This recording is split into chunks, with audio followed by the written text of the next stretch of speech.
Tom, the last person you want to piss off is someone who serves your food. Yes, yeah, classic one. And I've done exactly that. Oh, So last week, I'll detail the incident, and I don't really think it's my fault. I think the dude's being a little bit pedantic. And hopefully he doesn't listen. This is my next point I'll make. But he owns a Nepalese restaurant near my house, right? And it's walking distance. So it's very, very close. It's literally just walk there. It takes about a minute. okay. And last week, I made a curry. It was a homemade curry, and it was right there. And I thought, I want some naan bread.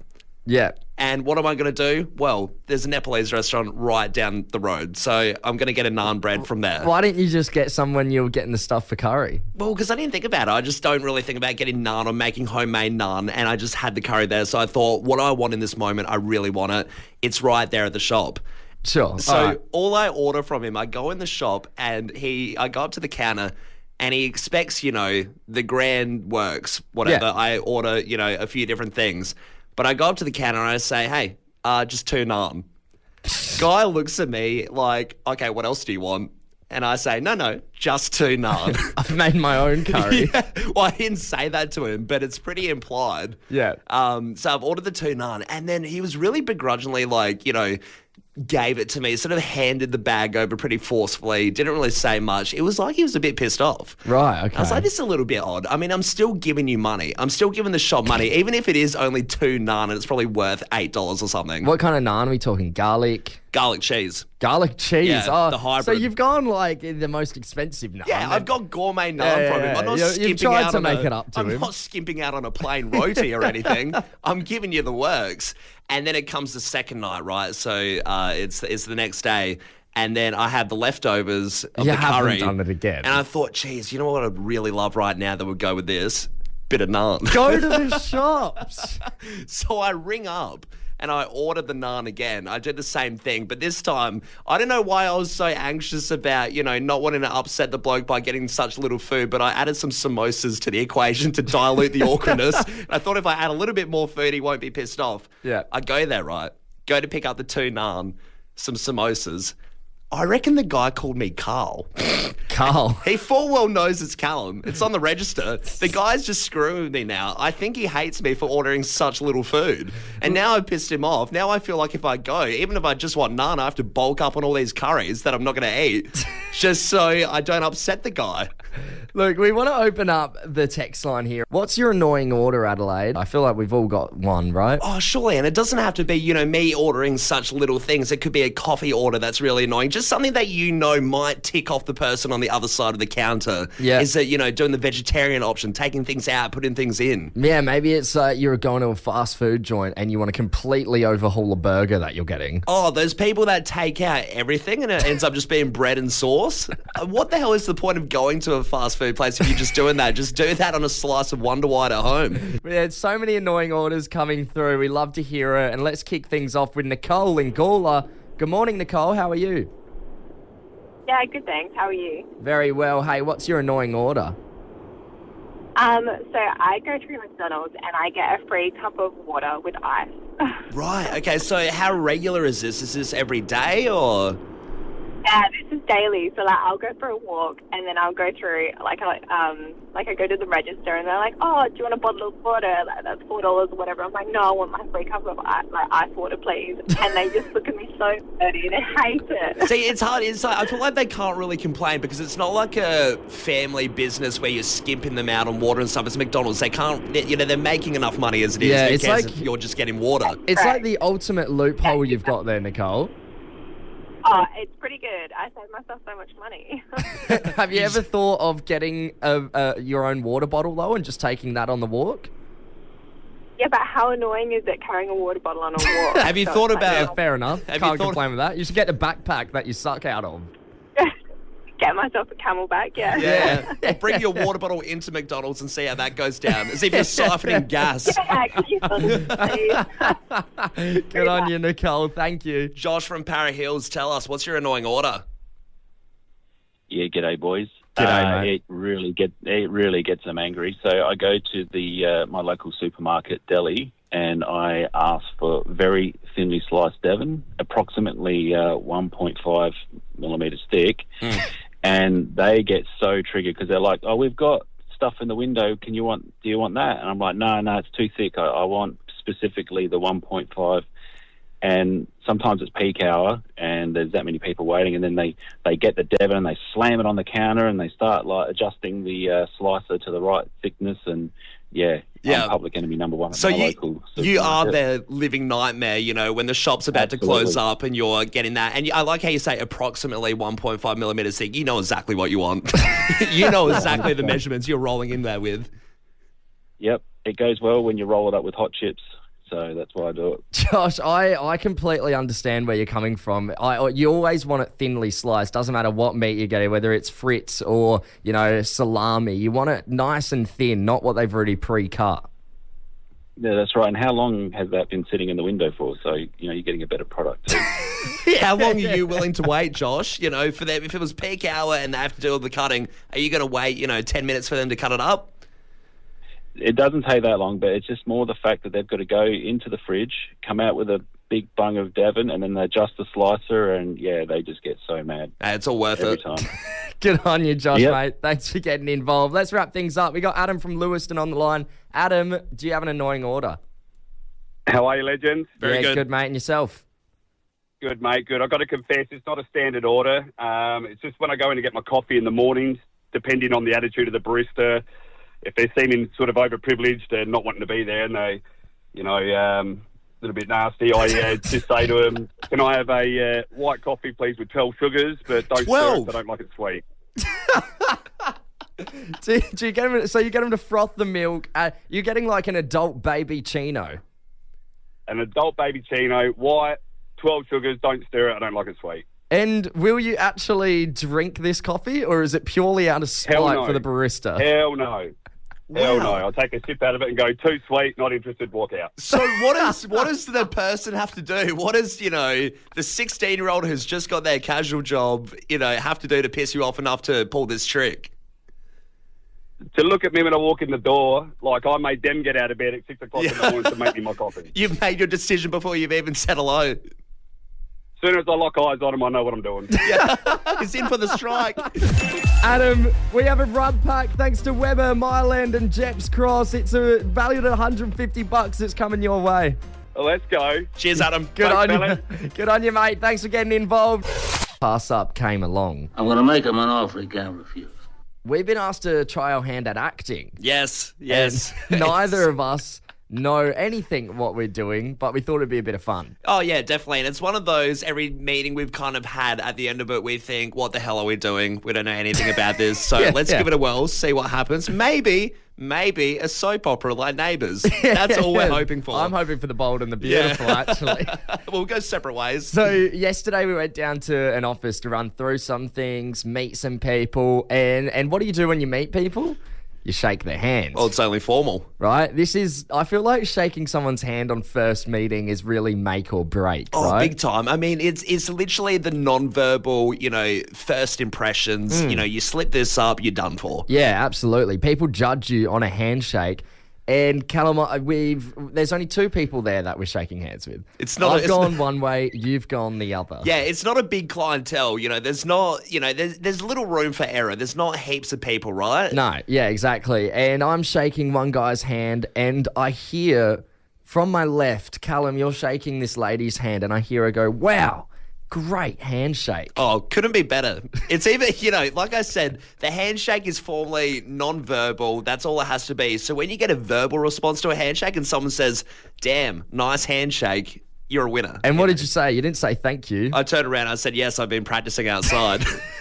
Once again, got a little bit of a laugh. So double down on her. Yeah, straight away, there's immediate pressure on me, right? I've got like the same feeling of having to kick a goal after the siren to win the game. I've got butterflies in my belly. I take a deep breath and I step towards her.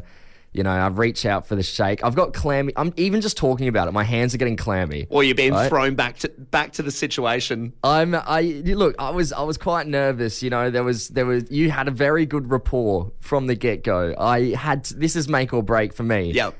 and I absolutely botched it. Did you? Yeah, I biffed it. Really? I totally biffed this handshake. I wet How'd you fished botch it. it? I wet fished You it. wet fish? You can't wet fish If someone. you don't know what the wet fish is, it's when you don't go all the way in. You just sort of grab the fingers and clench on them tightly. The wet fish is the ultimate sign of disrespect. It's bad enough getting wet fished, but wet fishing someone else is not what you want. And then, so I clamped down too early, and it didn't stop there, mate. I went for round 2 and I biffed it again. What, a double biff on the handshake? Yeah, it was a second attempt, ditch effort. You know, I'm like, right, I've got one more chance. Maybe I can make this right. So I let go and I try to like reclasp down and like jump in there. But she's pulled away thinking the handshake's over. So now I'm just like wrangling the tip of her fingers. Jesus, sounds like an arm wrestle where your hands are covered in oil or something. Like, what the hell is going on? I'll see you down in the gutter while I'm at the sunny beaches on Home and Away. If you've got any tips on how to handshake, text them through to us. 0428 927 927. I need help. Hey, Tom. So we at Fresh, for people that don't know, we have our core staff, and then we have heaps of interns and volunteers, the powerhouses that, keep the station afloat, and they do heaps of hard work as well. Yeah. But there's so many of them, and there's so many, I guess, that you don't meet properly. They'll pop up random days, and you're like, hey, I haven't seen that person before. Yeah. So there's one intern that's here that I hadn't met properly until yesterday. Right. But the encounter was not good. And it wasn't the right way to meet this person. Oh, God, what have you done? So what's happened? So myself and Mags from the drive home, we're crossing over heading towards the bathroom area. Now, at Fresh, we have 2 separate bathrooms. Yep. We have the big one, which is a singular toilet. Only one person can go in there. And then there's the other one where it's got 2 cubicles. Yep, side by side. Yep. Mags has gone into the big one by herself. I've crossed over and gone into the other one that has the 2 cubicles. Oh, God. And as I've gone in there, I've ripped open the door. I've stood in there. And there's a thing here at Fresh where the walls are so thin between the singular bathroom and the other one that you can hear people pretty much talk throughout. Yeah, So- we'll leave it at talk. So Maggie yells out something at me through the wall, right? Yeah. And I'm in the bathroom. And as I'm standing there, I yell out and I'm like, hey! And scream it. Yuck. So she can hear through the walls. And then I proceed to, I say, here we go, and yell that out. And Yuck then, really disgustingly, I thought, I wonder if my stream could be heard through the walls. So I just target it right into the water. Yeah. I'm just like straight into the bowl, Yeah, bang in. yeah. I'm going to target it right in. Sure. Thinking this is hilarious, right? I come out of the bathroom. Mags from the drive home comes out of the bathroom. We're standing there chatting. And as we're having this conversation, Winnie, one of the interns who I have not met yet, comes out of the bathroom that I was in. No. And me and Mags pause and look at her, and we're in shock. And then she walks off, looks a bit distressed, goes off, and Mags Distressed, says, disgusted? Yeah, Mags says, was she in there the whole time? And I said, I guess so. So this intern, without knowing Maggie was in the other bathroom, just hears me, this breakfast announcer she's never met before, hop in the bathroom, yell at her, pretty much introduce myself as, hey, what's going on? Here we go. Then like a pig of a man, go, here we go, announce that I'm going to pee, and then go straight for the bowl. The worst way to meet someone on first grounds. I really hope you apologise. I will. It's no secret we love Fridays here at Fresh. Yeah, big time. Especially here in the brekkie, after 9 o'clock, we get to head to the pub and we take your song requests. Yep. You know, week in, week out, we get a different weather kid to read out the weather for us. And every week they smash it. So shout out to all the previous weather kids we've ever had. But the week just gone, we had Charlie in on Friday last week. And we were having a chat to her dad about the showdown because that played the night before. Yep. He was a Port supporter, so he wasn't heaps stoked by the result. I was the only Crow supporter down here in the room, so I had to keep my joy to myself a little bit. Yeah, you had to restrain it because, me and the dad, we were in here and, he was in a bit of a mood, I guess, from the game. But he was holding strong for bringing his weather kid in. He wanted to be strong. Yeah, and then we got on to talking about, never tear us apart. And they could never tear us apart. And I was just sort of saying, as a Crows supporter, it really irks me that Port have this song because it just makes it really tough to enjoy it. You know? Yeah. I feel like for any fan that isn't a Port Adelaide fan, it makes this hard song hard to enjoy. Well, I know it's hard for you as well because you said how much you do like the song, and it is a classic rock song, and to many, it is a great, great song. However, it's a certified Aussie classic. Obviously, but, you know, like you said, hindered a little bit if you are a massive Crows supporter. Yeah, and I thought I had it bad, you know, just being Crows supporter. But then the dad, Pat, he turns around to us and he tells us that his mates, who are diehard Crows supporters, had Never Tear Us Apart as their wedding song. Wow. They could never tear us apart. Which I feel like is a bit of a classic wedding song, and I don't think they'd be the only Crows supporters out there that had this. Yeah, so they had this wedding song before it was ever initiated as Port Power's kind of theme, right? Yeah, well, it's only been Port Power's thing. It hasn't been Port's like for that long in the grand scheme. Like, it's not like they've had it since they joined up in 97. I think it came around maybe 10 years ago. That sucks. I mean, it is funny that these people would be, you know, in their dinner party situation with a few other couples. It goes around the circle. What was your wedding song? I don't really want to say, especially if you're around other Crows supporters. It seems like you're a bit of a traitor or something. It really does. You know, there's some regrets now by the sounds of things, because any time that song comes on, it is hard to not think about Port Adelaide. But this leads us into wanting to know, Adelaide, do you regret your wedding song? Give us a buzz now. If you have a wedding song that you regret, you know, has something ruined it like another sporting club?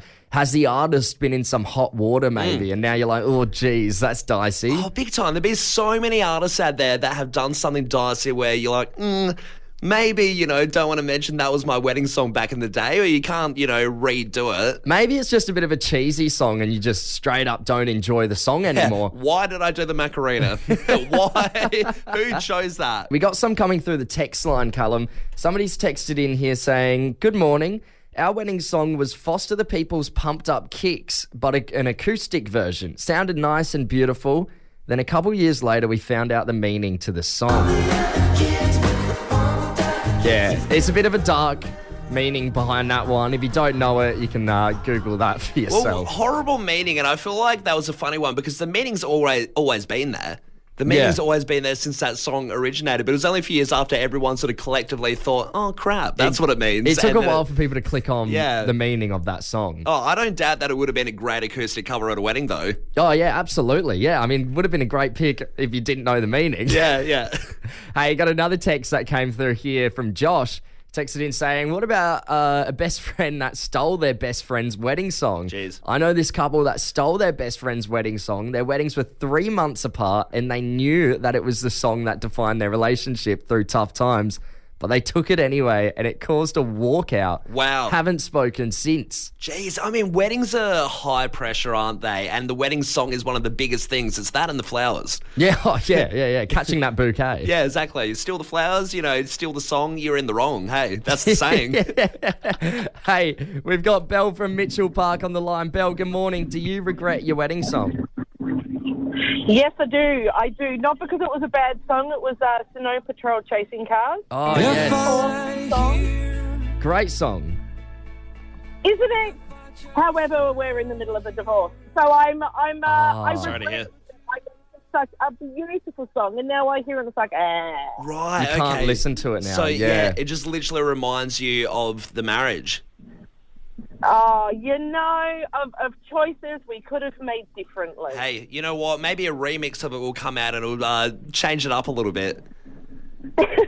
Maybe. It's a gorgeous song. It is a good one. Just didn't match the wedding. Yeah, that is rough. Sorry to hear, Belle. But, Belle, hopefully we can make it a bit better because we've got tickets, 6 tickets to the SANFL this Saturday. Port Adelaide taking on North Adelaide at Alberton Oval. They're coming your way. Yahoo! Cheers, Belle. Cheers, Belle. Thanks for getting involved. Yes, cheers, mate. Tom, there's so many weird jobs out there, and this one, I reckon, takes the cake. You do hear about it a lot, but, you know, you don't know anyone that's actually done it. Yeah, what's the job? Hand model. George has become a hand model. A hand model? Yes. Oh, those are nice. They're smooth, creamy, delicate, yet masculine.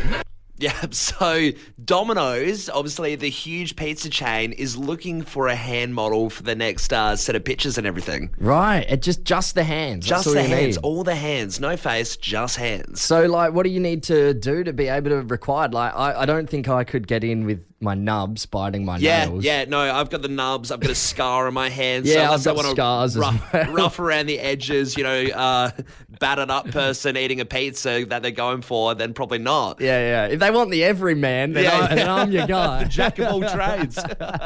But so it's going to be $200 an hour you're getting paid. So it's absolutely huge. Far out. And of course before, beverages like beer, jewelry and stuff was the big thing for hand models. But now they're wanting to break into pizza. So Domino's, they want people either in their mid-20s or over 50s is particularly what they want.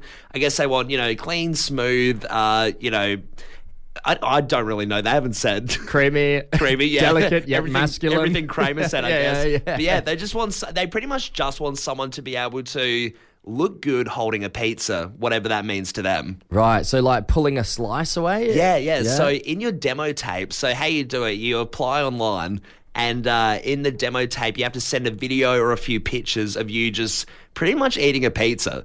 And I guess they'll then assess, What's that called? Mukbang? Yeah. They just want videos of people eating food. Yeah, literally. I feel like you wouldn't want to overthink it though when you're eating the pizza and doing the demo tape, because that's all they want. They just want you, tearing it apart, pulling the cheese apart, stuff like that. Don't mangle the pizza. Don't be too rough, but also don't be too delicate. Yeah. So there's a lot of rules going on with this. It's tough. I guess you'd want to kind of cut the pizza off first, so you don't have to try and tear it away. And sometimes where bits of the pizza get stuck to another slice. That's not what you want. You want this to go perfectly. You also wouldn't want the pizza scalding hot and burn your money makers. Nah, exactly right. You want cold pizza to do the trial run with. Yeah. And if you do win though, it's really compelling to do. Like, we should give it a crack, because if you win this right, not only do you get to do, the photo shoot, you get a bit of money, but $200 an hour. Yeah, you get to do a tour of the Domino's secret headquarters in Brisbane. Secret headquarters? It's not that secret. What, it's in Brisbane. Like built into a volcano? Like some evil lair. Dr. Evil owns Domino's. Yeah, a massive pizza box opens into a cave as you fly through it on a pizza-shaped train. But as you go through, it's a secret operation apparently. But then it's so funny that they're making it seem, it's like Dr. Evil's lair. And then at the end of what they say, they're like, oh, and you also get a pizza lunch at the end of it. Pizza party? Yeah, so you get a pizza party, you get to see the top secret headquarters, and you get your photo shoot $200 an hour. So it's pretty cool. Do you reckon you get whatever pizza you want, like you can just put in an order, or do you reckon they're like, look mate, value range only? Yeah, look, you botched your hand pictures, so we're going to give you the Hawaiian. Just you can't have the pepperoni, you're banned.